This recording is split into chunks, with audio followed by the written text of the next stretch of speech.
شروع اللہ کے نام سے جو بڑا مہربان اور نہایت رحم کرنے والا ہے۔ سیدنا ابو ہریرہ رضی اللہ تعالی عنہ سے روایت ہے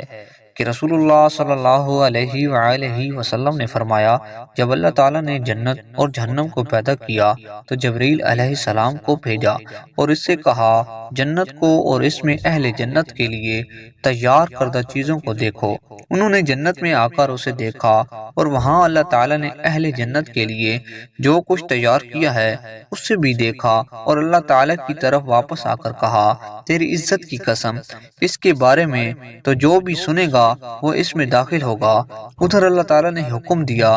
اور جنت کے ارد گرد ناپسندیدہ کاموں کی باڑ لگا دی گئی، اور ان کو دوبارہ حکم دیا کہ اب جا کر جنت کو دیکھو اور ان چیزوں کو دیکھو جو میں نے اپنے بندوں کے لیے جنت میں تیار کی ہیں۔ جبرائیل علیہ السلام جنت کی طرف گئے اور اس کے ارد گرد انسانوں کی ناپسندیدہ کاموں کی باڑ لگی ہوئی تھی، اور اللہ تعالیٰ کی طرف واپس جا کر کہا، تیری عزت کی قسم، مجھے تو اندیشہ ہے کہ ایک آدمی بھی جنت میں داخل نہیں ہو سکے گا۔ پھر اللہ تعالیٰ نے جبرائیل علیہ السلام کو حکم دیا کہ جاؤ اور جہنم اور اس میں اہل جہنم کے لیے تیار کردہ چیزوں کو دیکھ کر آؤ۔ انہوں نے جا کر دیکھا کہ جہنم کے بعض حصے بعض حصوں پر چڑھ رہے ہیں۔ وہ واپس چلے گئے اور جا کر کہا، تیری عزت کی قسم،